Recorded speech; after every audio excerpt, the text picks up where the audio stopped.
Bonjour à tous et bienvenue dans ce journal. Voici tout de suite les titres que nous allons développer dans cette édition. Comment s'expriment les candidats à la présidentielle sur le réseau social Twitter? Un site internet piloté par un professeur de l'université de Cergy-Pontoise propose d'analyser les tweets des candidats en décortiquant les mots qu'ils utilisent. Un outil que tout le monde peut consulter avant d'aller voter. Dans la 4e circonscription du Val d'Oise, le Parti socialiste espère bien la garder à gauche, mais le contexte est difficile pour le PS dans cette circonscription dont toutes les villes sont dirigées par des maires de droite. Nous écouterons donc la candidate socialiste dans ce journal. L'élection présidentielle se rapproche à grands pas. Les réseaux sociaux sont devenus un outil de communication incontournable pour les candidats. Une plateforme numérique pilotée par un professeur de l'université de Cergy-Pontoise propose d'analyser les tweets des politiques et de disséquer les mots utilisés par les candidats qui parlent le plus d'économie, de sécurité ou d'emploi et surtout avec quels mots? C'est ce que propose le site Idéo 2017. Toutes les explications dans ce reportage.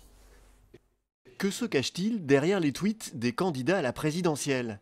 C'est ce que propose d'analyser Idéo 2017, une plateforme digitale créée par Julien Langui, professeur en linguistique à l'université de Cergy-Pontoise, avec les laboratoires Agora et ETIS, ainsi que la fondation UCP. Car si les discours et les émissions de télévision des politiques sont disséqués à longueur de journée par les commentateurs, aucun outil ne prend en compte le site de microblogging Twitter, pourtant très révélateur de la manière de communiquer des candidats et très pertinent pour analyser le discours politique et les idées qui se cachent derrière. On a la contrainte quand même des 140 caractères qui fait que parfois on va avoir une sorte de condensation sémantique ou un peu de radicalisation du propos au sens où on va en dire peut-être de manière un peu plus frontale ou totale que ce qu'on aurait dit en meeting, en euphémisant, en périphrasant, etc. Donc on va avoir ce côté-là. Et on a aussi un côté qui peut être plus réactif, c'est-à-dire qu'en fonction de l'actualité, en fonction d'une émission, on va avoir aussi des messages qui vont être sur telle arrestation de terroristes présumés, telle réaction par rapport à tel événement politique. Donc on est aussi on récupère tout ce qui va être la réactivité politique qui fait la substance et la richesse de ce média. Le site Idéo 2017 analyse via Twitter les mots utilisés par les candidats, leur fréquence et les thématiques auxquelles ils sont associés.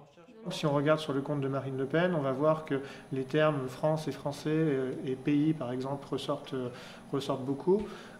Et on va voir justement qu'on a cette relation forte entre France et français, nationale aussi, qui fait que toute la solution aux problèmes qui sont posés va passer par ce pivot France et français et le genre de formule un peu la France aux Français qu'on retrouve, qui résonne dans l'esprit du Front National. Alors que chez Emmanuel Macron, par exemple, on a le terme de français qui est un pivot, mais qui va forcément marcher avec la question de l'Europe et du projet européen qui va être lié à celui de la France. Et beaucoup des solutions qui sont proposées par le candidat en fait, fonctionnent sur ce binôme France-Europe. Voilà, on peut regarder par exemple chez François Fillon une autre analyse qui est l'analyse des thématiques par le recoupement de champs lexicaux. Et on voit qu'on a un champ lexical très important qui concerne les termes musulmans, immigration, totalitarisme, etc. Et donc on voit qu'on a toute une partie du discours de François Fillon qui est vraiment liée sur cette question de ce qu'il appelle le totalitarisme islamique par exemple et des réactions sécuritaires qu'on devrait apporter. Si on mène la même analyse thématique sur Benoît Hamon, ce n'est pas du tout les mêmes choses qui ressortent, bien sûr, et on a revenu universel qui va ressortir avec beaucoup de questions économiques, sociétales, et aussi des questions liées à l'écologie ou à l'égalité homme-femme, par exemple. Et le candidat qui se distingue un peu des autres, c'est peut-être Jean-Luc Mélenchon, puisque quand on regarde les relations entre les mots et les mots fréquents, c'est beaucoup d'éléments technologiques, et qu'en fait, qui sont des hashtags, JLM Périgueux, JLM Strasbourg, etc. Et on voit qu'en fait, on a beaucoup de référencements, ce qui indique que c'est une stratégie vraiment digitale approfondie, beaucoup corrélée aussi à l'utilisation de YouTube que Mélenchon fait.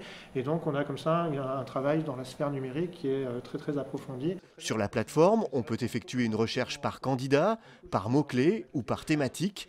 Un excellent outil pour savoir quel est le candidat qui parle le plus d'économie, d'emploi ou de sécurité, mais surtout de connaître les mots qu'il emploie pour en parler. Cet outil facile d'utilisation et très intuitif permet à un large public d'avoir accès à des données souvent réservées aux spécialistes, un bon moyen de s'informer avant d'aller voter.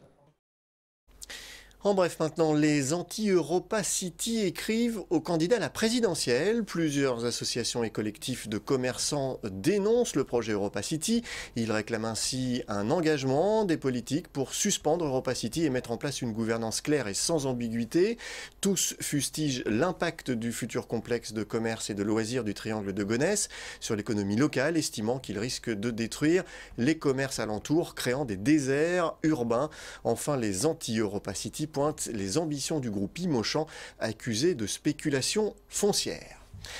Politique maintenant, Marie-Josée Bolland a lancé sa campagne pour les législatives de juin dans la 4e circonscription du Val d'Oise qui réunit les villes de Franconville, Hermont, Aubonne, Saint-Leu-la-Forêt, Saint-Prix et Montlignon.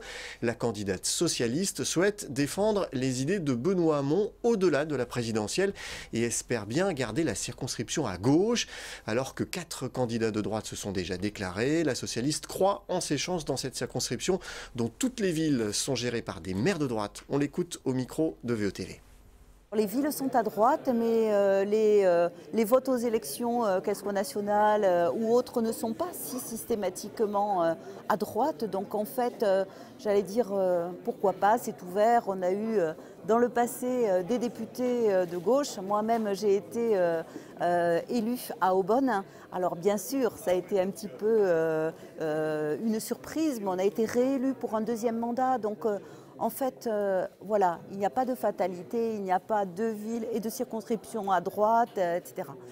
Et puis, on sait bien que dans nos villes de banlieue parisienne, il y a énormément de mouvements, alors bien malin qui peut aujourd'hui dire pour qui vont voter les électeurs en dehors de ce qui se passe sur la présidentielle. Voilà. Donc on part voilà, en présentant notre projet, nos propositions et voilà, bien sûr, elles sont clairement positionnées à gauche, mais une gauche concrète qui a des propositions réalistes.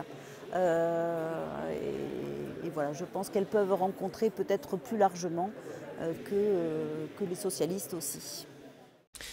Voilà, ce journal est terminé. Je vous en rappelle le principal titre. Comment s'expriment les candidats à la présidentielle sur le réseau social Twitter. Un site internet piloté par un professeur de l'université de Cergy-Pontoise propose d'analyser les tweets des candidats en décortiquant les mots qu'ils utilisent. Un outil que tout le monde peut consulter avant d'aller voter. Le site s'appelle Idéo 2017. Merci d'avoir suivi ce journal. N'oubliez pas que l'info continue sur notre site internet vonews.fr. À demain.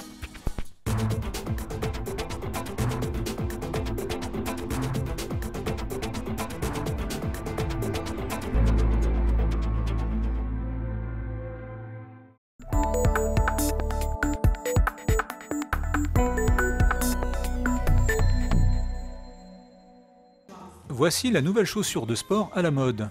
Pas forcément pratique pour courir, mais utile pour la pole dance. Cette discipline, rendue célèbre par les stripteaseuses, se transforme depuis quelques années en véritable sport avec ses règles et ses figures imposées. De nombreuses salles de sport investissent dans cette nouvelle pratique sportive. On dénombre en France près de 170 écoles de pole dance. Pole Hit en fait partie. Installé depuis peu à Cergy, ce club de remise en forme a fait le pari de cette activité, mélangeant puissance physique, souplesse et sensualité. C'est un sport complet, il faut être souple, ça fait travailler la souplesse, la musculation, et c'est vraiment ce qui me manquait et ce que je recherchais.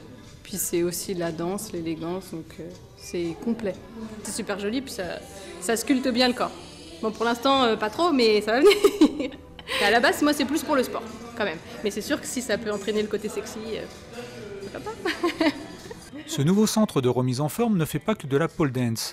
Il propose également des cours de yoga et du hitbox. Une séance intense de 30 minutes, combinant différents exercices avec des temps de pause très courts. Amélioration du système cardiovasculaire, renforcement musculaire, perte de poids. Pour les pratiquants, les bienfaits de cette nouvelle activité sont nombreux. On s'ennuie pas, on change d'activité à chaque cours. On enchaîne les exercices. Alors déjà, les exercices en eux-mêmes sont très cardio, et ensuite on les enchaîne. Ce sont vraiment de temps de repos. Donc du coup, on est tout le temps dans le rouge.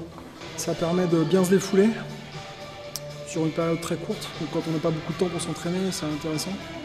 Et puis comme c'est du travail à haute intensité, en fait, on brûle les calories pendant la séance et aussi après. Donc, du coup, Sur 30 minutes d'entraînement, c'est l'équivalent de peut-être 1h30 de course à pied ou de choses comme ça. Voilà, c'est ça, Christian. Le coach de ces cours intenses, c'est Mélanie. C'est aussi la directrice de Pôle Hit.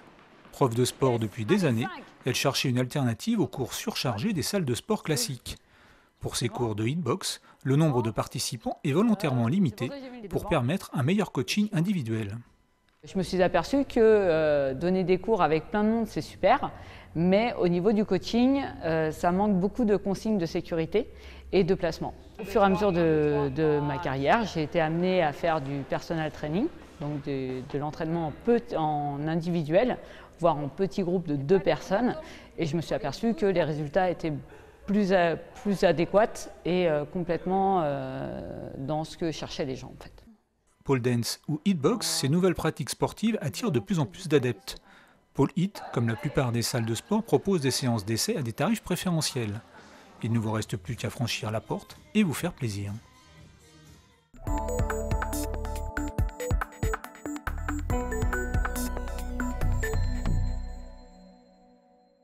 On va chercher loin devant, hop, je vais chercher loin devant, je plante ma pagaie complètement et je tire tout énergiquement fort jusqu'à moi. Dernier conseil avant de prendre l'eau, ces scouts s'apprêtent à descendre l'Epte à canoë. Cette rivière, affluent de la Seine, marque la limite entre la Normandie et l'Île-de-France. Vous commencez juste à tourner ou on s'attend juste un peu plus bas. Vous descendez pas, hein. Cette descente est organisée par l'entreprise Canoepte, basée à Saint-Clair-sur-Epte. La traversée de 8 km dure entre 1h30 et 2h. Le cadre est naturel et sauvage. Cette rivière, la particularité, c'est que toutes les berges sont privées. Donc il y a beaucoup de champs, beaucoup de jardins, donc c'est très calme.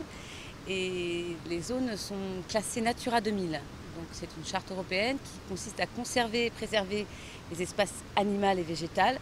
Du coup, il y a beaucoup d'espèces très intéressantes comme la libellule bleue ou les hérons et des plantes très très différentes.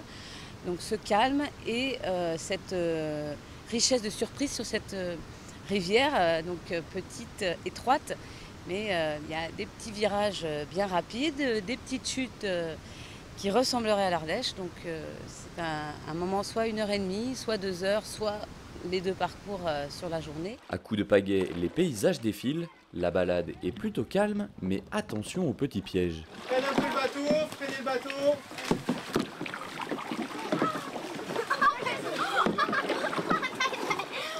Pas d'inquiétude toutefois, l'Epte n'est pas une rivière agitée. Pour progresser en toute sécurité, il suffit simplement de quelques notions de base. C'est une rivière qui est de classe 1, donc avec des remous qui sont relativement faibles et peu de zones dangereuses ou accidentogènes. Donc non, n'importe qui peut pratiquer à une seule condition, c'est déjà de savoir nager. Donc ça c'est une condition, la condition sine qua non pour pouvoir pratiquer le kayak comme toute activité nautique. Point d'orgue du parcours, une petite cascade riche en sensations.